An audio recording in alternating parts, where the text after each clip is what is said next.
ternyata kuncinya diri itu tidak pada akal. Meskipun dia sangat penting. Orang tidak boleh tidak pakai akal ya. Kalau itu kayak seperti analoginya Imam Ghazali tadi, berarti orang yang tidak pakai akal itu ya kayak kerajaan, ada rajanya tapi dia tidak punya panglima perang. Dia tidak tangguh, tidak kuat, mudah kalah. Demikian juga orang yang anti nalar, anti akal, tidak mau menggunakan akalnya untuk hidup. Yo akhirnya kita kalah, wong tidak punya panglima. Jadi yang lain mengembangkan sains dan teknologi, menguasai peradaban, kita agak malu-malu, ragu-ragu mendayagunakan akal kita. Yo akhirnya kita kalah, akhirnya kita didominasi. Mungkin juga dijajah secara tidak sadar oleh mereka yang lebih duluan mengembangkan.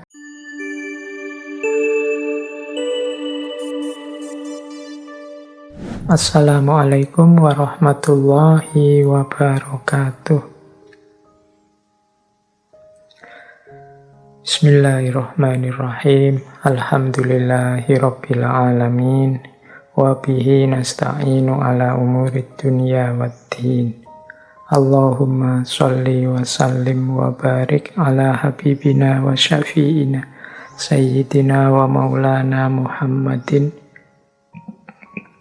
wa ala alihi wa ashabihi wa man tabi'ahum bi ihsanin ila yaumiddin.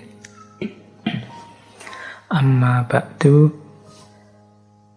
Bismillah teman-teman, mari kita lanjutkan lagi ya ngaji filsafat kita. Malam hari ini kita membahas tema yang berbeda, masih berhubungan dengan berpikir, tapi sekarang kita akan belajar tentang batasnya pemikiran. Jadi kadang-kadang orang pakai istilah batas nalar. Ini mungkin tema yang sekali dua kali teman-teman pernah mendengarnya. Karena sebenarnya isu bahwa akal nalar itu terbatas itu sudah dibahas dulu jauh-jauh hari oleh para ulama, termasuk para mutakallim. Ini isu sejauh mana manusia dengan pikirannya, dengan akal budinya itu punya kapasitas tapi juga harus tahu batasnya. Baik ya, kita mulai saja pembahasan kita tentang batas nalar ini. Baik, bismillah, kita awali kajian malam hari ini. Akan saya buka dengan satu quotes yang bagus, yang menurut saya relevan untuk tema kita malam hari ini, dari filosof yang namanya Pascal. Ini filosof dari Perancis, ahli filsafat, ahli tentang agama, ahli tentang matematika. Beliau bilang seperti ini: "The supreme achievement of reason is to realize that there is a limit to reason."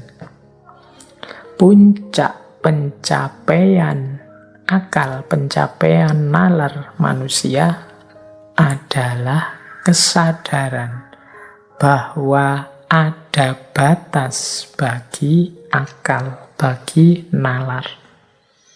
Nah, persis seperti inilah tema kita malam hari ini. Jadi berusaha menyadari bahwa ternyata pikiran kita, nalar kita itu ada batasnya.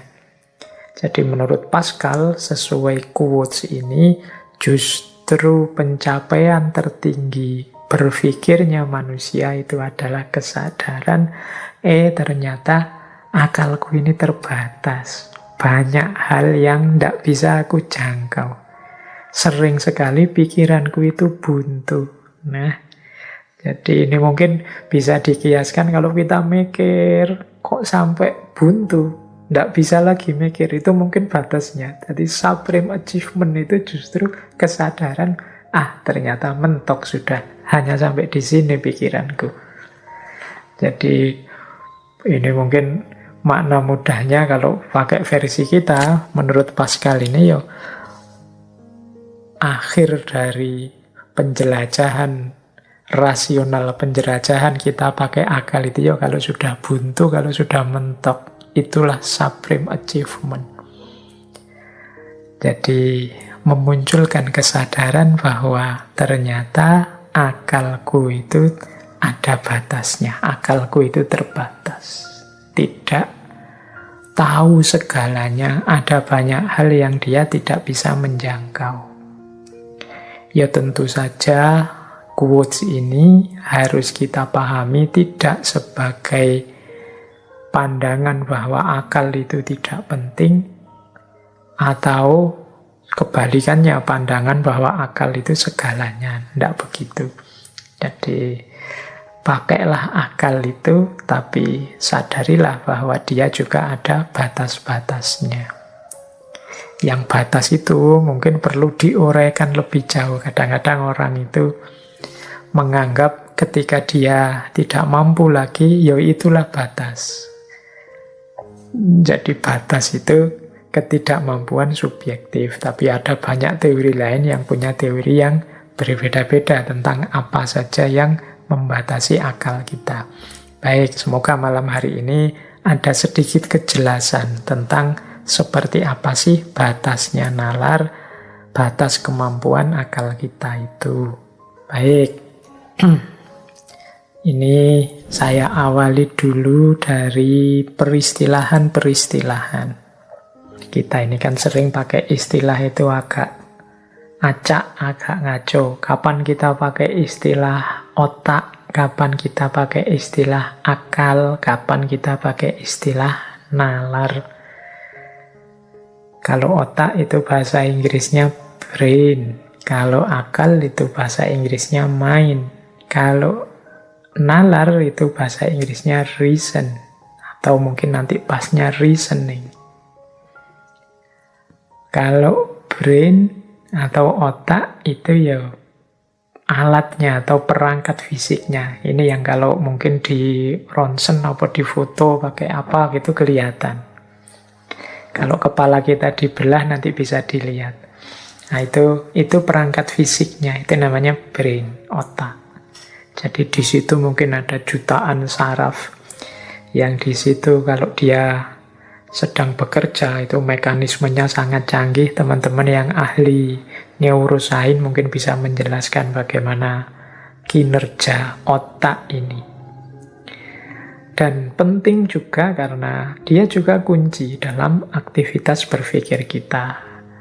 Jadi kekacauan, ketidakberesan, kalau ada penyakitnya, ada konsletnya, ada cacatnya dan lain sebagainya otak, yaitu nanti akan berpengaruh pada kemampuan seseorang berpikir. Jadi ada sangat banyak kan model-model sakit karena rusaknya otak sehingga orang sudah tidak mampu berpikir lagi, bahkan yang sampai tidak sadar tentang kemanusiaannya. Jadi ini juga ada pengaruhnya. Nah, kalau akal ini lebih pada kapasitasnya. Jadi akal itu bahasa Inggrisnya mind. Jadi kapasitas seseorang untuk secara sadar berpikir, memahami, menggunakan logika, menemukan kebenaran. Nah, ini namanya mind atau akal. Ini kapasitas yang berarti kan potensi kemampuan yang ada di dalamnya. Yang mind ini kita itu selain punya software otak, punya hardware namanya otak, punya software namanya akal.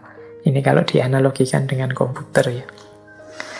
Nah, kalau nalar atau reasoning ini ketika dia digunakan, ketika kita memakai akal untuk memahami, menjalani hidup kita sehari-hari. Jadi reasoning ini kemampuan kita mempertimbangkan sesuatu, menilai sesuatu, memilih sesuatu. Jadi ketika kayak kalau ilustrasinya pakai komputer tadi, ya hardware-nya otak, software-nya akal. Nah, nalar ini ketika kita software ini kita operasikan. Jadi kita jalankan. Jadi itu bedanya. Jadi kalau kita memang yang kita rujuk adalah perangkatnya, perangkat fisiknya, itu istilahnya lebih ke brain atau otak. Tapi kalau pada kapasitas, kemampuan yang dia miliki, mungkin pasnya kita pakai akal. Sementara proses penggunaannya, kemudian bagaimana cara dia memakai dengan mempertimbangkan, menilai, milih, dan lain sebagainya, itu mungkin pasnya kita pakai nalar. Jadi yang ini nanti ada banyak variabel sudah terlibat kalau dalam proses berpikir yang namanya nalar tadi. Tapi otak menentukan, akal atau mainnya juga menentukan. Ya kalau akal atau main itu kan kadang-kadang ada orang yang kapasitas berpikirnya dalam tanda petik ya rendah, ada yang canggih sekali, cepat sekali, ada mungkin softwarenya sudah versi berapa gitu. Sehingga ketika dipakai untuk menalar jadi luar biasa. Meskipun mungkin brainnya itu kalau dilihat dari luar ya sama-sama sehatnya. Jadi ini peristilahan untuk mengklarifikasi saja. Mungkin teman-teman biar paham bedanya brain, mind, dan reason. Baik, sekarang kita awali pembahasan kita tentang batas nalar dari buku yang terjemahannya memang judulnya Batas Nalar. Yang judul aslinya Within Reason. Yang nulis Donald B. Carney. Jadi dalam buku Within Reason itu dijelaskan bahwa memang nalar kita, cara berpikir kita itu tidak segalanya. Meskipun tetap bukan berarti dia tidak penting. Jadi di buku itu dijelaskan begini. Terhadap akal dan nalar kita harus punya kesadaran ganda. Yang pertama adalah kesadaran tentang pentingnya akal, pentingnya nalar, dan yang kedua adalah kesadaran bahwa nalar itu punya batasnya sendiri. Jadi ini namanya kesadaran ganda. Berarti yang pertama, kita jangan jadi orang yang anti akal, anti berpikir, anti nalar. Justru di antara hakikat kemanusiaan kita itu kan adanya di akal dan kemampuan berpikir. Maka kelompok-kelompok kalau ada loh ya, yang anti dengan nalar, anti dengan akal, ini dalam buku itu disebut ya kelompok yang keliru dalam memahami peran dan fungsinya nalar. Bahkan orang yang tidak mau pakai nalar pun sebenarnya mungkin dia punya argumen-argumen rasional tertentu terhadap pendiriannya. Jadi yang pertama itu, meskipun begitu, kita harus sadar batas kemampuan kita dalam berpikir dan sejauh mana akal atau nalar kita itu bisa berperan.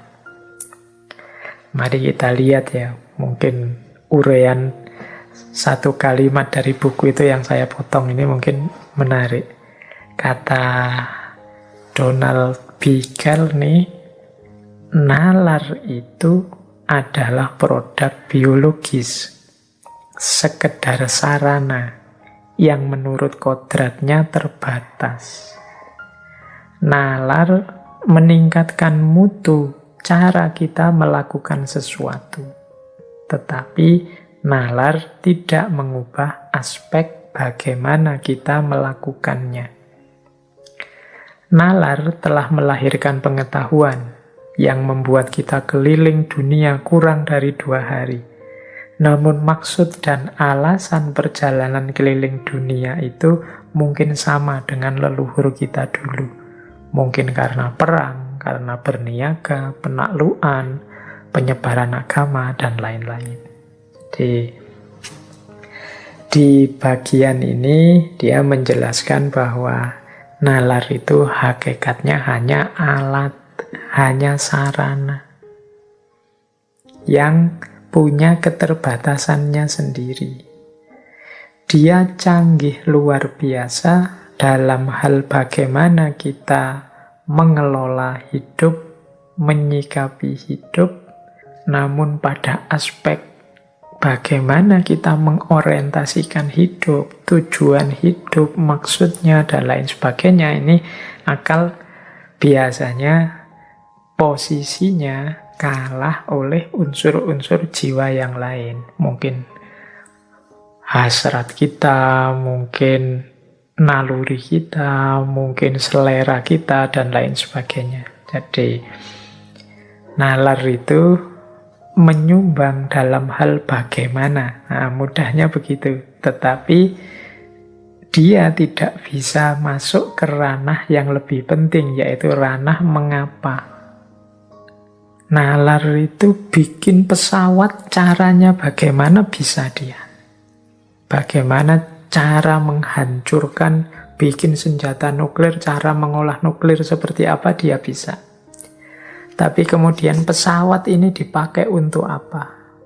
Nuklir itu digunakan untuk apa? Itu biasanya yang lebih berperan bukan nalar, tapi mungkin naluri, mungkin nurani, dan lain sebagainya. Mungkin kepentingan-kepentingan egois, dan lain sebagainya. Jadi, nalar adalah alat yang sangat canggih untuk menerjemahkan keinginan, keputusan, kemauan kita. Tapi isi dari keinginan, keputusan, kemauan kita itu banyak didorong oleh naluri kita untuk mempertahankan diri, kebutuhan-kebutuhan emosi, atau sikap-sikap budaya tertentu. Jadi di buku itu kita diminta untuk sadar posisi utamanya seperti itu. Jadi kedudukan nalar itu dia lebih pada alat atau sarana. Tergantung kita memakainya untuk apa. Nah, untuk apanya ini biasanya yang lebih kuasa itu bagian jiwa kita yang lain. Nah, ini mungkin menarik ya kalau kita sambungkan dengan pandangannya Imam Ghazali. Kalau teman-teman membaca Kimia Usa'adah kan juga penjelasannya seperti itu. Jadi menurut Imam Ghazali, akal itu dia bukan raja dalam diri kita. Dia hanya panglima. Rajanya itu kolbu. Jadi yang nyetir, mengorientasikan, mengarahkan, mewarnai hidup kita itu kolbu ini. Yang kolbu itu punya pasukan yang sangat luar biasa, namanya akal. Selain ada pasukan-pasukan yang lain, nanti teman-teman silahkan diulang waktu kita membahas tentang kebahagiaan menurut Imam Ghazali. Jadi akal ini panglimanya. Panglima itu kan pasukan yang paling kuat. Dia yang mengarahkan semua pasukan yang lain. Jadi akal adalah panglima. Panglima itu berarti dia hanya bawahan saja, suruhan saja. Jadi kalau kolbunya jernih, kolbunya positif, ya dia akan jadi pasukan yang sangat kuat untuk membela kejernihan dan kepositifan ini. Sementara kalau kolbunya suram, kolbunya gelap, ya dia akan jadi pasukan kegelapan, pasukan kesuraman. Nah, itulah posisinya akal. Jadi dia terbatasi oleh orientasi, emosi, ambisi manusianya. Dia adalah senjata yang sangat hebat. Tapi yang namanya senjata itu kan tergantung yang memegang siapa. Maka teman-teman jangan heran, kadang-kadang peristiwa-peristiwa sejarah, tragedi-tragedi kemanusiaan itu, kadang-kadang di situ ada orang-orang pinternya yang terlibat. Seperti kalau di buku Batas Nalar tadi di awal dijelaskan bagaimana misalnya peristiwa Nazi dengan Holocaustnya, pembantaian besar-besarannya. Itu di situ juga ternyata banyak filosof-filosof Jerman yang mungkin teman-teman kagum dengan pikiran-pikirannya, ternyata juga dia orientasi hidupnya mendukung gerakan Nazi tersebut. Itu kan kita loh, harusnya kalau pakai akal sehat kan tidak suka kekerasan, tidak memilih tidak memilih sesuatu yang merusak kemanusiaan dan lain sebagainya. Kalau pakai akal sehat, tapi akal sehat itu dia hanya pasukan. tergantung manusianya yang mengarahkan. Jadi kadang-kadang kalau dia orang jahat, ya maka akal ini dipakai untuk memuluskan kejahatannya. Mungkin dia bikin trik-trik, strategi-strategi biar tidak ketahuan, jadi kejahatan yang sempurna, atau dia melakukan rekayasa-rekayasa sehingga yang semula buruk dia carikan argumen biar jadi benar.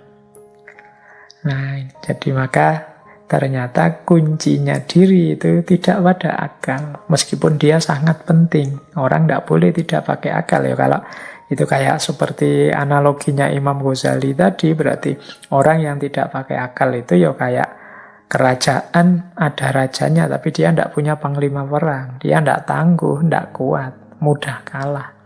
Demikian juga orang yang anti nalar, anti akal, tidak mau menggunakan akalnya untuk hidup.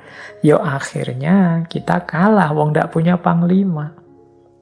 Jadi yang lain mengembangkan sains dan teknologi, menguasai peradaban, kita agak malu-malu, ragu-ragu mendayagunakan akal kita. Ya akhirnya kita kalah, akhirnya kita didominasi.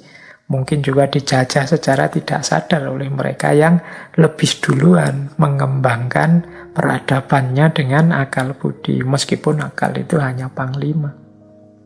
Jadi orientasi ganda tadi maksudnya ya akal itu penting, dia sangat canggih, dia pasukan kekuatan yang sangat luar biasa, tapi dia hanya panglima, bukan rajanya. Yang memutuskan orientasi hidup kemana, arah hidup ini kemana, tidak hanya akal saja. Makanya dulu ketika kita belajar tentang kritiknya Sayyid Hussein Nasr pada peradaban modern, kekeliruannya modernisme adalah melihat satu-satunya alat intelijensi manusia itu adalah akal. Melupakan ada banyak perangkat intelijensi manusia yang lain selain akal. Ada naluri, ada nurani, ada intuisi, ada ambisi, ada hasrat, ada selera. Ini semua berpengaruh dalam pengambilan keputusan manusia, tidak hanya akal. Jadi yang pertama, kalau ada yang tanya, batas nalar itu di mana? Ya, setidaknya akal atau nalar itu dia berposisi sebagai sarana atau alat saja, meskipun sangat penting. Dia tidak menguasai orientasi, tidak menguasai kemudi atau kendali, meskipun mungkin bisa memberikan pertimbangan-pertimbangan. Pengambil keputusannya tetap rajanya. Kalau pakai Imam Ghazali tadi berarti kolbunya atau bagian jiwa yang lain. Yang itu mungkin nalurinya, mungkin nuraninya, mungkin intuisinya, dan lain sebagainya. Jadi ini pemahaman pertama kita untuk membawa pada kesadaran bahwa nalar kita itu terbatas. Jadi ini ditegaskan oleh satu quotes dari Herbert Simon. Nalar adalah alat belaka. Nalar tidak dapat menentukan tujuan hidup kita. Paling jauh, ia hanya dapat memberitahu kita bagaimana caranya sampai ke sana. Nalar adalah senjata sewaan. Wah, ini istilahnya agak sini-sini ya. Senjata sewaan yang bisa kita gunakan untuk mencapai tujuan apa saja, baik atau buruk. Ya berarti kalau pakai logika dua standar tadi, nalar itu jangan didewakan, tapi juga jangan dianggap segalanya. Dia sangat penting sih. Hampir semua sisi hidup kita membutuhkan pertimbangan-pertimbangan jernih dari akal sehat, dari nalar. Tapi betapapun dia hanya alat kita. Dia tidak dapat menentukan. Kalau memberi pertimbangan, ya paling jauh seperti kata Simon tadi, dia dapat memberitahu kita caranya untuk sampai ke sana. Dia seperti senjata yang bisa kita gunakan untuk mencapai tujuan apa saja, baik atau buruk. Makanya kita harus hati-hati. Karena orang pinter itu kalau jahat tambah bahaya dia. Karena dia punya pasukan yang sangat kuat, yaitu akalnya untuk mendukung kejahatannya. Inilah mengapa kalau dalam dunia tasawuf itu pertama-tama kita didorong, diminta dengan sangat untuk menjernihkan hati atau kolbu. Biar corak hidup kita itu corak yang positif, yang terang, yang jernih. Sehingga alat-alat yang dititipkan oleh Allah pada kita seperti akal tadi, dia menjadi senjata kuat untuk membela yang positif, yang jernih, yang benar. Tapi kalau batin kita gelap, suram, ya pasti nanti senjata yang namanya akal ini akan menjadi alat, menjadi senjata kita untuk melakukan yang jelek, yang buruk, yang suram. Jadi pemahaman pertama ini tentang kemampuan dan keterbatasan nalar. Jadi nalar itu, ya kalau diurai lebih luas, sebenarnya bisa kita sebut bahwa keterbatasannya yang pertama justru terletak pada perannya yang dia hanya sebagai sarana atau alat. Jadi dia tidak memegang kunci kesimpulan yang menyimpulkan bagian jiwa yang lain, khususnya kolbu. Dia bisa memberi pertimbangan-pertimbangan. Tapi kan nanti penentu keputusannya kan kolbu ini tadi. Dia memberi masukan-masukan. Ini loh yang baik, ini loh yang tepat, ini loh yang sesuai. Tapi kan nanti kadang-kadang info-info dari akal ini yo kadang kita cueki juga. Kita punya ambisi sendiri, kita punya hasrat sendiri. Kadang-kadang kita tolak, kita ngambil keputusan yang berbeda. Di situ tampak bahwa memang akal tidak segalanya dalam hidup ini. Dia hanya sarana dan alat. Baik, selanjutnya tentang keterbatasan nalar ini, penting juga kita catat secara umum dalam proses berpikir, kadang-kadang manusia sendiri yang membuat batas-batasnya. Jadi ya karena manusia ini kan punya hidup yang kompleks, beragam. Dia punya tujuan, punya target-target, punya sasaran-sasaran. Sehingga kadang-kadang demi pencapaian target, tujuan, sasaran-sasaran, ideal-ideal yang dipatok, ideologi-ideologi yang dipercaya, dibuatlah standar-standar yang membatasi cara berpikir. Mungkin standar-standar etik, standar-standar sosial. Seperti waktu kita membahas cara berpikir etik, cara berpikir sosial. Standar-standar susila tentang adab dan lain sebagainya. Standar-standar budaya. Nggak boleh kalau di sini ngomong seperti itu, berpikir begitu. Standar-standar politik, bahas ini tidak boleh, bahas itu tidak boleh, ngangkat wacana ini dilarang dan lain sebagainya. Itu kan standar-standar yang kita buat sendiri. Jadi ada pandangan yang bilang bahwa akal itu sebenarnya sangat canggih. Dia bisa masuk kemana saja, hanya saja manusialah yang membatasinya dengan standar-standar yang mereka buat sendiri.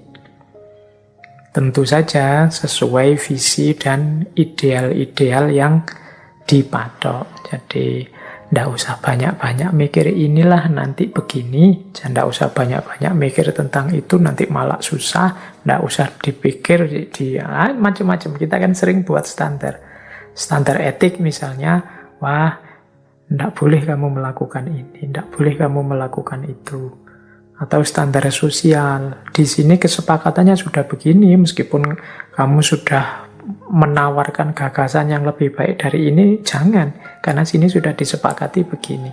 Nah ini batasnya nalar selanjutnya, yang penting mungkin untuk kita pahami hidup kita ini penuh dengan pagar-pagar dan standar-standar yang seringkali dari situlah nanti pemikiran kita atau nalar kita jadinya terbatasi. Jadi bukan karena memang terbatas, tapi terbatasi. Terbatasi itu kan ya sebenarnya bisa kalau mau difikirkan, tapi tidak boleh dipikirkan. Nah, ya banyak dalam norma-norma sosial, budaya, misalnya kadang-kadang kita dilarang mikir yang begini begitu, dilarang membayangkan ini itu, dilarang. Nah, ini juga sering terjadi. Jadi standar-standar, makanya kadang-kadang untuk kepentingan-kepentingan tertentu kajian seperti ini dilarang, tema-tema ini jangan dibahas, yang seperti itu jangan dilanjutkan analisisnya dan lain sebagainya. Jadi ini kalau diistilahkan dengan lebih detail ya mungkin bukan keterbatasan nalar, tapi nalar yang dibatasi. Tidak salah sebenarnya, ya wong manusia itu kan punya ideal hidupnya sendiri-sendiri. Ingin nyaman, bahagia dengan standar-standar yang dia buat. Apalagi tadi ternyata posisinya akal, posisinya nalar dalam hidup manusia itu bukan sesuatu yang vital, yang paling nomor satu. Dia lebih banyak hanya melayani orientasi orang yang menggunakannya. Bahkan dia sendiri dibatas-batasi, nanti dia akan bekerja, nalar itu akan bekerja memberikan justifikasi terhadap batas-batas itu. Jadi nalar akan menjelaskan mengapa sih kok ini jangan difikirkan, mengapa kok itu jangan dibahas, mengapa kok itu jangan didiskusikan, dan lain sebagainya. Ini sebenarnya nalar yang dibatasi, tapi dia malah memberikan justifikasi terhadap pembatasan-pembatasan itu. Dia memberikan argumen-argumen, meskipun nanti selalu saja ada orang yang protes, yang oposisi, tidak setuju dengan argumen-argumen tadi. Ya yang tidak setuju dengan argumennya sendiri, dengan nalarnya sendiri. Yang setuju juga punya argumen dengan nalarnya sendiri. Disitulah istimewanya nalar sekaligus keterbatasannya nalar. Kan banyak ya teman-teman mendengarkan cerita-cerita bagaimana diskusi ini itu dilarang. Tidak hanya masa kini, masa lalu juga banyak. Larangan-larangan memikirkan ini, memikirkan itu. Eksekusi-eksekusi karena ada orang melanggar. Tidak boleh berpikir tentang ini kok malah difikirkan, malah dan lain sebagainya. Nah ini yang saya maksud, standar-standar yang kita buat sendiri untuk membatasi nalar. Baik itu standar yang sifatnya etik, sosial, susila, budaya, politik, dan lain sebagainya. Ini tidak bisa kemudian disimpulkan, kalau begitu bisa enggak Pak, standar-standar itu kita singkirkan saja semua. Biar akal kita ini bebas tanpa batas-batas. Kemungkinan kalau kita akan buang semua standar, akal kita bebaskan sebebas-bebasnya, pada akhirnya ya kita akan membuat standar-standar versi kita sendiri. Jadi ketika kita lari dari satu standar, biasanya pada akhirnya ya kita membuat standar kita sendiri. Karena memang karakternya nalar, karakternya reason atau akal itu dia hanya lebih banyak melayani, tidak memutuskan. Nah, standar-standar ini kan sesuatu yang kita buat untuk mengorientasikan hidup kita sesuai ideal-ideal yang kita inginkan. Dan akal, nalar akan hadir melayaninya. Jadi, maka penting sebenarnya dalam situasi seperti ini adalah kesadaran kita. Kesadaran itu berarti kalau ada standar-standar yang membatasi, kalau ada batas-batas, itu pertama kita harus masuk ke visinya. Ini maksudnya apa sih standar-standar ini? Ideal yang diinginkan apa? Apakah ini memang sudah kita sepakati bersama? Ataukah ini sesuatu yang ditetapkan secara sewenang-wenang, tidak sesuai dengan keinginanku, dan lain sebagainya. Ini aspek-aspek ini bisa kita diskusikan, tapi biasanya orang itu memang dari standar ke standar. Jadi dari indikator ke indikator. Kalau dulu yang dianggap baik ini dengan standar ini. Kalau sekarang yang dianggap baik ini karena mengkritik yang dulu, maka sekarang ada standar baru. Karena manusia akan sulit kalau hidup tanpa standar. Apa-apa mau dipikirkan sendiri detail dari awal itu tidak mungkin. Hidup ini kan logikanya continuity engine. Kita melanjutkan yang lama sambil melahirkan yang baru, mungkin dengan sedikit-sedikit revisi, pengembangan dari yang lama. Nah baik, jadi sampai di sini kita mendapat sedikit wawasan bahwa yang pertama, fungsi akal secara umum adalah melayani, mendukung, menguatkan, menjadi sarana bagi kebutuhan-kebutuhan, kepentingan-kepentingan, keinginan-keinginan manusia. Kemudian yang kedua, dia banyak dibatasi oleh standar-standar orang yang menggunakan akal itu sendiri.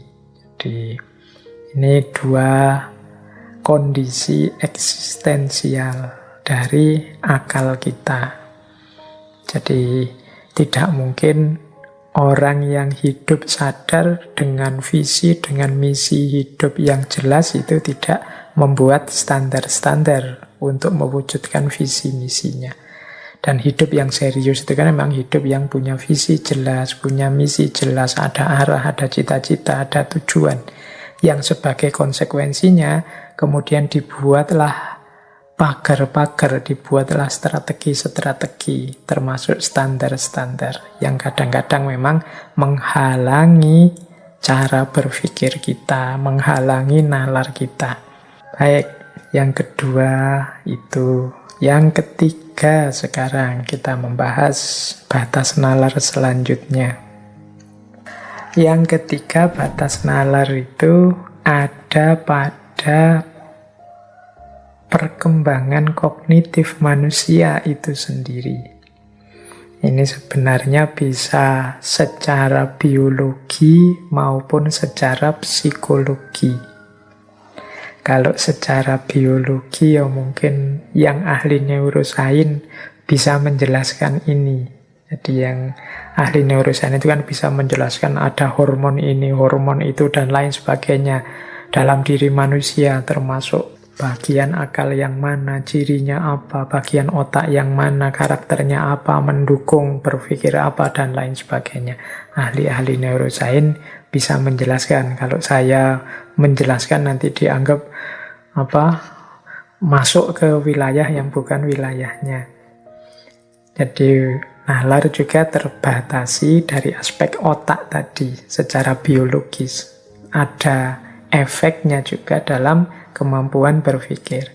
Nah, ini yang saya bawa yang aspek psikologis, karena dulu pernah kita sebentar membahas ini ketika membahas tentang kepribadian.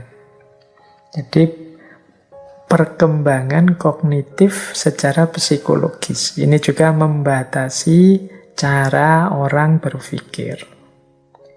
Ternyata kemampuan berpikir itu juga berkembang. Jadi ada perkembangannya, ada level-levelnya yang kadang-kadang orang-orang tertentu mengalami lambat tumbuh kembangnya atau sampai dewasa tidak canggih cara menggunakan daya kognisinya. Jadi ini teori perkembangan kognitif yang berasal dari seorang psikolog namanya Yang Piaget. Ini untuk ilustrasi saja. Ini sebenarnya ini menjelaskan bahwa nalar juga bisa terbatasi oleh perkembangan biologis maupun perkembangan psikologis. Nah, yang biologis ya nanti bisa ditanyakan ke ahli-ahli neurosains. Yang psikologis contohnya ini. Jadi bagaimana manusia itu juga secara kognitif bukan kok langsung jadi full bisa berpikir mendalam, reflektif, kontemplatif, tidak begitu. Kognisi juga otak kita juga mengalami perkembangan-perkembangan yang dimulai sejak lahir. Nanti di teori perkembangannya Yang Piaget ini ada 4 fase perkembangan kognitif. Jadi berarti kemampuan berpikir manusia itu berkembang step by step, tidak langsung full penuh. Yang pertama usia 0 sampai 2 tahun. Ini disebut periode sensorik motorik. Ini kemampuan mengorganisasikan kenyataan sehubungan dengan kemampuan indera dan motorik. Jadi ini kemampuan menggunakan panca indera anggota tubuhnya. Nanti baru di usia 2-7 tahun namanya fase preoperasional. Nah, di sini mulai kenal dirinya, mulai bisa membedakan antara dirinya dengan yang lain. Mulai muncul egosentrisme, pemikiran tentang aku, dan mulai bisa berpikir simbolik. Kalau aku melakukan ini, nanti dapat ini. Kalau aku melakukan itu, nanti dapat itu. Itu usia preoperasional. Nah, usia 7-12 ini sudah mulai bisa berpikir realistis, konkret, memahami lingkungan sekelilingnya. Memahami dia tidak hidup sendiri loh, ada orang lain, mulai pinter berteman dan lain sebagainya. Ini fase konkret operasional. Dan nanti puncaknya usia 12 tahun ke atas, mampu berpikir abstrak, logis, self-reflection, sudah ngerti tanggung jawab, mulai sadar kepentingan dirinya dan juga kepentingan masyarakatnya, mampu mengekspresikan ide-idenya lewat bahasa dan lain sebagainya. Di atas 12 ini sudah dianggap dewasa, berarti kemampuan kognitifnya sudah penuh, tinggal diasah dan didaya gunakan terus-menerus. Nah, ini salah satu contoh. Ternyata otak kita yang berhubungan dengan pikiran dan nalar itu juga tidak sesuatu yang jadi begitu saja lengkap dan canggih. Ada banyak variabel-variabel biologis dan psikologis yang terlibat. Ini juga mungkin bisa mempengaruhi ciri cacat tertentu pada otak misalnya, atau pengalaman-pengalaman traumatik psikologis tertentu. Itu juga berpengaruh dalam pola dan cara kita berpikir. Jadi ini batas yang ketiga tentang batas nalar. Jadi yang tadi, yang awal itu bagaimana nalar itu dia hanya sarana, hanya alat, dia terbatas pada ihwal bagaimana, bukan ihwal mengapa. Kemudian yang kedua, dia terbatas oleh standar-standar, oleh pagar-pagar yang dibuat oleh orang, baik itu yang bersifat etik, sosial, susila, budaya, demi ideal-ideal yang diinginkan oleh manusia. Nah, itu yang membatasi. Dan yang ketiga, kondisi biologis dan psikologisnya. Ini juga berpengaruh. Kalau biologis mungkin ya kerusakan fisik otak itu kan memang berpengaruh. Kalau psikologis ya mudahnya, kalau psikologi kita sedang kacau itu kan juga kita tidak bisa berpikir jernih. Kita sedang sangat bingung, kita sedang sangat tersiksa, kita sedang situasi-situasi yang traumatik misalnya juga menghalangi, membatasi kejernihan berpikir kita. Jadi kadang-kadang marah saja kita tidak jernih berpikir. Kadang-kadang capek luar biasa juga kita tidak jernih berpikir. Ternyata batas itu juga berpengaruh dalam kemampuan berpikir jernihnya seseorang. Baik, kita lanjutkan. Ada lagi batas nalar yang perlu juga kita sadari, yaitu informasi dan pengalaman. Ya kita itu manusia yang punya mekanisme berpikir canggih dibandingkan makhluk lain yang bukan manusia. Tapi akal kita, otak kita itu juga bergantung pada informasi dan pengalaman yang didapat. Jadi nalar kita itu bekerja sejauh informasi dan pengalaman yang dimiliki. Kalau belum pernah sama sekali mendapat informasi tentang itu, belum pernah ngalami tentang itu, biasanya ya tidak bisa improve sendiri atau secara a priori menemukan kebenaran-kebenarannya sendiri. Jadi makanya tadi di depan saya bilang yuk kita nambah wawasan terus. Semakin banyak, semakin luas wawasan kita, semakin canggih hasil pemikiran kita. Kenapa referensi kita semakin luas? Jadi orang yang referensi informasi yang dimiliki sempit, hanya sedikit, itu biasanya ya produk pemikirannya di situ-situ saja, itu-itu saja. Tapi semakin dia luas, informasi wawasan yang dimiliki ya mungkin semakin beragam gagasan-gagasannya. Makanya kalau ada orang kok mikirnya kok gitu terus, ngomongnya kok gitu terus, mungkin itu problem, nambah informasi yuk, nambah wawasan lagi yuk, biar tambah lagi pengetahuannya sehingga cara berpikirnya lebih luas dan lebih dalam. Jadi ternyata kekayaan informasi, kekayaan wawasan itu juga berpengaruh dalam kita menggunakan nalar, dalam kita berpikir. Ini semacam bahan bakunya. Kalau tadi akal itu kita sebut alat, sarana, media. Kalau dia semacam mesin, ya data yang kita inputkan itu informasi.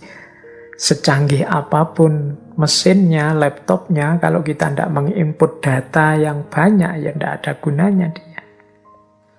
Jadi nalar manusia itu bekerja mengandalkan informasi yang sampai padanya. Jadi ternyata akal juga punya batas. Dia tidak bisa improve sendiri, ngarang sendiri, atau menyusun sendiri data-data untuk disimpulkan. Dia butuh input data dari luar yang namanya informasi. Untuk menjelaskan hal ini, misalnya kita pakai teori batas akal dari seorang antropolog namanya Fraser. Dalam bukunya The Golden Buff. Ini teman-teman yang dari antropologi pasti tahu teori ini. Teorinya namanya batas akal. Jadi perkembangan hidup manusia itu ditentukan oleh pemikirannya. Sejauh mana dia bisa memecahkan masalah-masalah dengan akal, dengan pengetahuan yang dia miliki. Jadi peradaban manusia itu sebatas jangkauan akalnya. Semakin luas jangkauan akalnya, ya semakin luas, semakin maju budayanya. Ini pandangannya Fraser. Nah, nanti ini sebenarnya teorinya mengarah pada tentang magic, ilmu gaib, dan religi.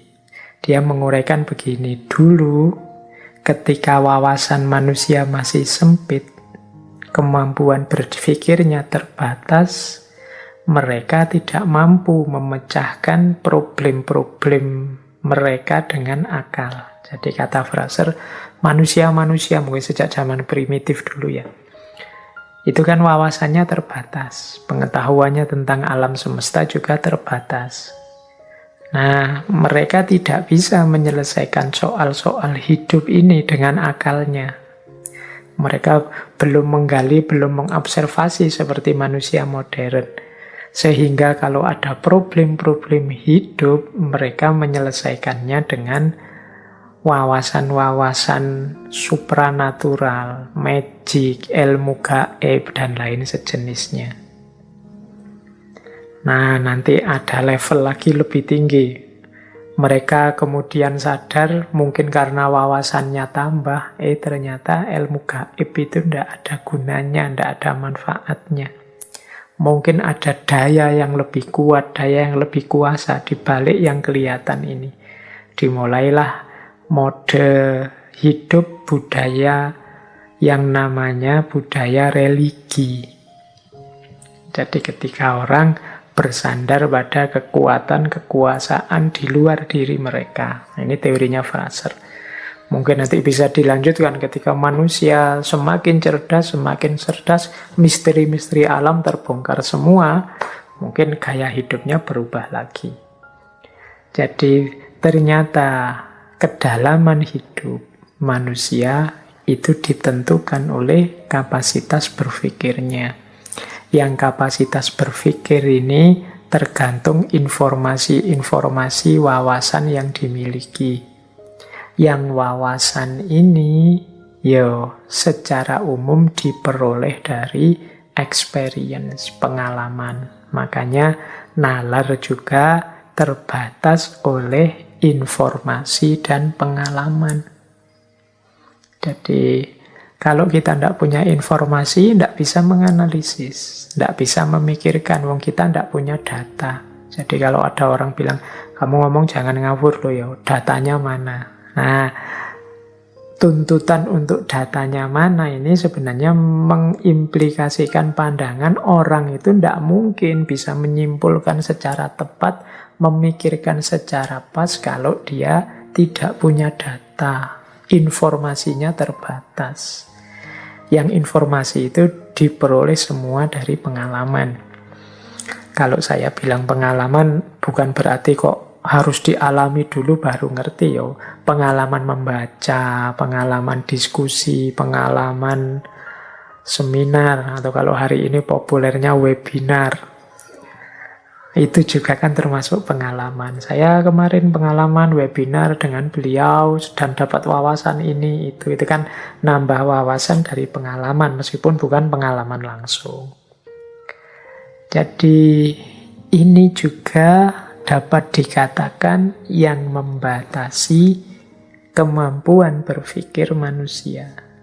Sejauh mana informasinya dia miliki, bahkan nanti bisa dilanjutkan sejauh mana juga informasi itu valid atau tidak.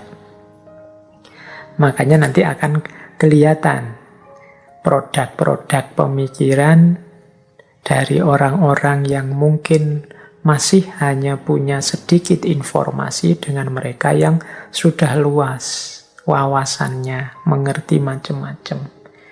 Kenapa kok yang informasinya lebih sedikit berbeda dengan yang wawasannya luas? Ya karena yang informasinya lebih sedikit, lebih terbatas kemampuan mengoperasikan akal budinya.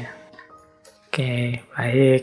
Kita ulang lagi ya. Tadi sudah berapa yang menjadi titik-titik keterbatasannya nalar. Ada aspek posisi nalar sebagai yang bukan kunci, tetapi dia hanya alat dan sarana saja. Yang kedua tadi standar-standar yang dibuat sendiri oleh manusia. Yang ketiga tadi kondisi biologis, psikologis yang juga sering membatasi kapasitas dan kemampuan bernalar seseorang. Kemudian tadi keluasan informasi dan pengalaman. Itu juga menjadi batas nalar, batas kemampuan berpikir. Baik, sekarang kita lanjutkan. Ini mungkin yang teman-teman menunggu, ada ndak uraian tentang ini. Ya kita singgung sedikit ya, mungkin lain waktu bisa kita perdalam, yaitu agama atau kepercayaan. Ini juga sering kita posisikan sebagai berhadapan membatasi nalar. Isu-isu akal dan wahyu, faith and reason. Ini kan isu-isu yang populer sekali dalam dunia intelektual. Seolah-olah kehadiran agama membatasi nalar. Kalau orang ingin bernalar bebas, ya tinggalkan agama. Kan ada pandangan sekilas yang seperti itu. Tapi mungkin gambarnya tidak gambar saling menyingkirkan kalau menurut saya, tapi saling beririsan. Makanya ada wawasan-wawasan keagamaan tertentu yang mungkin membatasi, menjadi batas bagi kemampuan nalar untuk menjangkaunya. Meskipun ada juga yang berpandangan tidak semua hal bisa diketahui oleh akal atau nalar. Ya, mari kita bahas pelan-pelan ya, kita ambil beberapa ilustrasi. Ada ayat misalnya yang kalau dalam Al-Quran itu melarang kita, konotasinya tapi ada yang menafsirkan larangan untuk misalnya memikirkan tentang ruh. Jadi kenapa? Karena kalau tentang ruh itu kalian hanya, kalau bahasanya Al-Quran itu bisa tahu hanya sedikit, tidak mungkin mendalam. Wa ma utitumul ilma illa qalila. Ruh itu urusannya Tuhan, kulir ruhu min amri rabbi. Jadi kalau kalian manusia itu ya taunya mesti serba sedikit. Itu tadi saya sebut konotasi karena ya mudahnya kemudian orang menafsirkan berarti kita jangan berpikir tentang ruh. Tapi juga ada yang menafsirkan, loh kita tidak apa-apa berpikir tentang ruh, ya mencari yang sedikit tadi. Kan wa ma utitumul ilma illa qalila. Sedikit juga tidak apa-apa. Yang penting ya memang itu batas kita, yang qalila itu, yang sedikit itu. Jadi ada wawasan-wawasan keagamaan tertentu yang ini jadi titik batas yang kemudian akal tidak bisa menjangkau. Akal tidak bisa menjangkau itu bisa kalau dia memaksakan perspektifnya, terjadi distorsi-distorsi yang bagi kalangan agamawan tertentu merusak kepercayaannya, atau memang dia benar-benar tidak berdaya, benar-benar tidak mampu. Misalnya urusan akhirat, surga, neraka, itu kan sulit akal itu menjangkau. Mengapa? Karena akal tadi butuh informasi empiris, informasi pasti dan pengalaman. Sementara dunia metafisik itu kan dunia yang tidak kita alami kali ini. Jadi maka akal benar-benar terbatas. Ya, nanti yang bisa meraba-raba melakukan, kalau bahasa filsafatnya namanya spekulasi-spekulasi. Kira-kira seperti ini. Tapi dia tidak akan bisa menemukan yang hakiki. Pasnya seperti apa, karena memang bukan wilayahnya. Itulah mengapa nanti ada perspektif dalam filsafat itu yang sifatnya memberikan ruang kepada agama. Agama itu memang tempatnya orang beriman, orang percaya.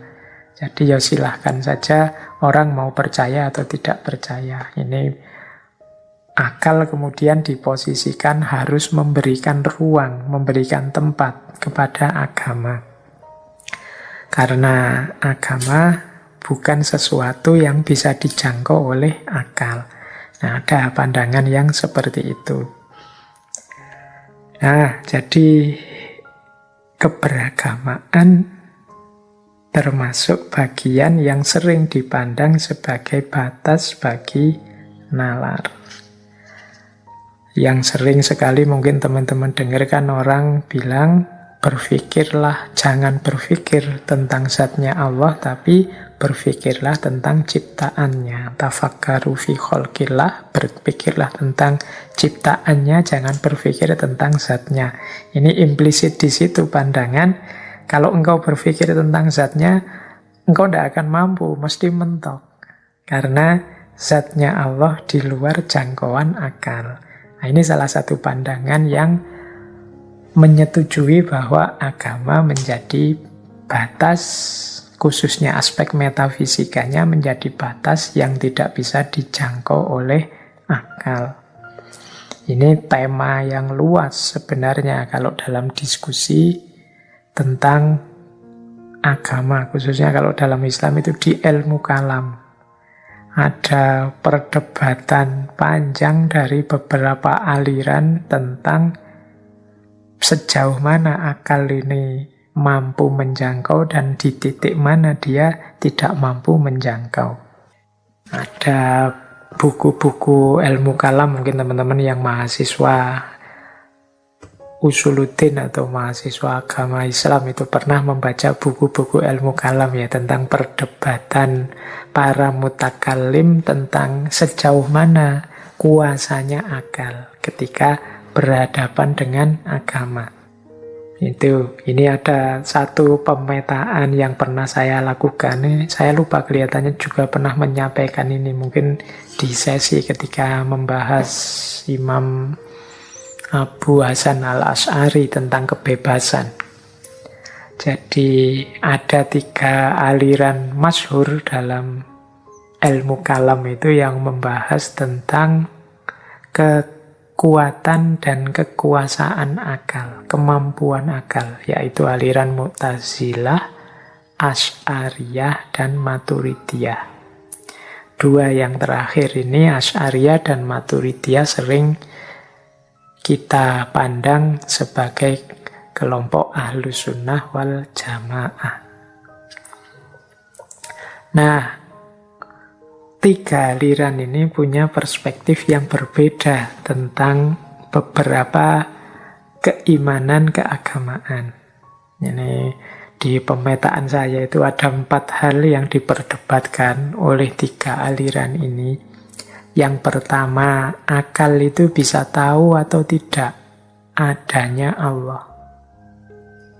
Yang kedua, akal itu bisa tidak tahu sampai detail, tidak hanya adanya Allah, tapi juga sifat-sifatnya. Yang ketiga, akal itu bisa tidak tahu baik dan buruk. Jadi ini baik, ini buruk, itu kalau dengan akal bisa tidak. Yang keempat, akal bisa atau tidak memutuskan ini baik dan harus saya jalankan, ini buruk dan harus saya hindari. Ini masing-masing aliran itu punya pendapatnya sendiri-sendiri. Kalau Mu'tazilah, dia punya pandangan akal itu bisa semua. Jadi akal itu dengan kemampuannya dia bisa tahu bahwa Allah itu ada. Dia juga bisa tahu sifat-sifatnya apa saja dengan kemampuan berpikirnya. Dia juga bisa tahu mana baik dan buruk. Dan dia juga tahu mana yang harus dijalankan dan mana yang harus dijauhi. Nah, ini Mu'tazilah memang dikenal sebagai aliran yang rasionalis dalam Islam. Sementara kalau Asy'ariyah itu kemampuan akal hanya sampai pada tahu adanya Allah saja. Di 3 yang lain sifat-sifatnya baik buruk, termasuk menjalankan yang baik, menghindari yang buruk, akal itu tidak canggih. Jadi dia harus ikut apa katanya wahyu. Nanti ada juga Maturidiyah. Kalau di Maturidiyah itu akal bisa kok tahu adanya Allah. Akal bisa tahu sifat-sifatnya dan bisa tahu baik buruk. Yang akal tidak mampu itu menentukan mana yang harus saya jalani, mana yang harus saya hindari. Kalau ini yang terakhir butuh info wahyu. Ya masing-masing punya argumennya sendiri-sendiri. Kalau tahu adanya Allah, semua sepakat akal bisa. Jadi melihat alam semesta dengan ketertibannya, atau pakai logika alam semesta ini adanya secara berantai dari sebab akibat, dan nanti Tuhan adalah sebab pertama yang tidak disebabkan, dan lain sebagainya. Itu tentang keberadaan Allah itu akal mampu kok sampai pada kesimpulan tidak mungkin alam semesta ini Tidak ada Tuhan. Tidak mungkin hanya kebetulan saja semuanya. Kebetulan kok sepas itu. Nah, pasti ada Tuhan dengan berbagai argumen. Kalau dulu kita pernah di ngaji filsafat itu ada paling tidak 7 argumen untuk membuktikan adanya Tuhan menggunakan akal. Jadi 3 aliran ini sepakat bisa pakai akal. Itu bukan berarti tidak perlu wahyu, itu urusan yang berbeda. Cuma ini hanya mengukur kemampuan akal dulu. Nah, kalau yang tentang sifat-sifatnya, Mu'tazilah, Maturidiyah bilang bisa. Hanya Asy'ariyah yang tidak bisa. Jadi bisa itu maksudnya dengan menggunakan akal kita bisa kok menetapkan beberapa sifat-sifatnya Allah. Sifat-sifatnya Tuhan, misalnya pasti dia maha kuasa, pasti dia maha penyayang dengan melihat berbagai fenomena, pasti dia maha teliti, pasti dia maha adil, dan lain sebagainya. Itu kan sifat-sifatnya yang bisa dijangkau dengan akal. Meskipun menurut Asy'ariyah enggak. Itu tetap kita memerlukan informasi-informasi dari wahyu. Ada juga yang tahu baik dan buruk. Nah, ini kalau Mu'tazilah dan Maturidiyah, dia bilang akal bisa. Jadi tidak harus merujuk misalnya wahyu. Kita tahu kok kalau mencuri itu pasti buruk, menyakiti orang, merampok itu pasti buruk. Tapi nanti di Asy'ariyah tidak. Ya memang sebagian besar mungkin kita bisa tahu, tapi banyak hal yang kadang-kadang kita anggap baik ternyata buruk. Akal kita memutuskannya sebagai buruk ternyata kan, dan kita tidak senang ternyata itu baik. Jadi baik buruk banyak juga kita memerlukan informasi wahyu. Akal saja terbatas pengetahuannya. Mungkin ada hal-hal tertentu dalam agama yang kita merasa, wah, kok begini ya, ini jangan-jangan perlu ditafsir ulang. Itu menunjukkan kita tidak cocok dengan itu. Nah, itu kata Imam Asy'ari, maka baik dan buruk itu tetap kita memerlukan informasi dari wahyu. Kemudian menjalankan yang baik, menghindari yang buruk. Ini kalau Mu'tazilah, akal bisa semuanya. Akal itu tahu kok tanggung jawab kemanusiaan apa yang harus dilakukan dan yang harus dihindari. Tapi kalau ini Asy'ariyah dan Maturidiyah dua-duanya sama-sama bilang tidak bisa. Kalau untuk kewajiban dan larangan, mana yang haram, mana yang halal, itu tetap kita butuh informasi dari wahyu. Oke, ini ilustrasi saja bagaimana pandangan bahwa wawasan-wawasan keimanan, keagamaan tertentu itu bisa membatasi kemampuan berpikir kita. Ada yang sifatnya memang dibatasi, seperti standar-standar tadi. Jadi, jangan berpikir tentang ini, jangan berpikir tentang itu. Ada yang sifatnya memang terbatas, kita tidak mungkin bisa tahu. Khususnya untuk hal-hal yang memang sangat metafisik. Jadi yang diilustrasikan tadi ya dengan perdebatan antara 3 aliran, Mu'tazilah, Asy'ariyah, dan Maturidiyah. Apalagi kemudian kalau kita tarik isu batas nalar dengan keberagamaan ini ke isu kritik-kritik pada modernisme yang dianggap terlalu mendewakan akal. Misalnya dulu pernah kita bahas di sesi Sayyid Hussein Nasr ketika membahas Saintia Sakra. Itu beliau menyebut ada banyak hal-hal yang ditinggalkan oleh peradaban barat khususnya dalam aspek spiritualitas yang itu sebenarnya esensial dalam hidupnya manusia. Dan di situ kan Sayyid Hussein Nasr mengkritik panjang lebar tentang gaya saintisme yang mendewakan akal yang jadi awal beberapa tragedi kemanusiaan manusia modern. Jadi ya ini termasuk bisa dipandang menjadi batas bagi nalar. Kepercayaan-kepercayaan, keimanan-keimanan agama. Ya mudahnya kan, misalnya di ranah ilmu modern yang kadang dikritik positivistik itu, secara ontologis kan hanya bisa menerima dunia yang sifatnya materi atau dunia syahadah.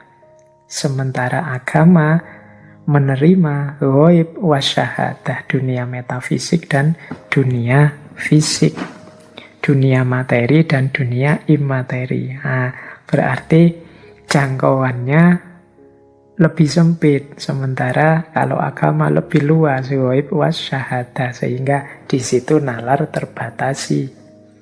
Kemudian juga dari sisi epistemologi, dulu kita pernah membahas misalnya pengetahuan namanya ilmu huduri atau pengetahuan langsung.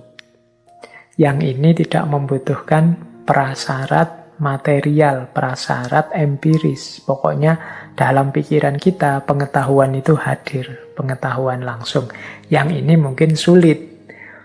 Pengetahuan itu kan biasanya kita sebut bekerja ketika akal kita berproses. Nah, sementara yang laduni ini pengetahuannya hadir begitu saja dalam diri kita. Ini juga mungkin menjadi batas-batas nalar yang menggunakan akal. Jadi ini isu tersendiri. Kalau teman-teman ingin mendalam tentang persilangan, pertentangan, persinggungan antara agama dan nalar atau isu faith and reason, itu bukunya banyak sekali. Isu-isu yang diangkat juga sangat banyak sudah. Baik, ya mungkin lain waktu kita bahas lebih panjang, khususnya tema-tema kalam, tema-tema teologis. Sudah lama kita tidak membahas tema-tema teologis. Baik, jadi ini isu kesekian tentang batas nalar.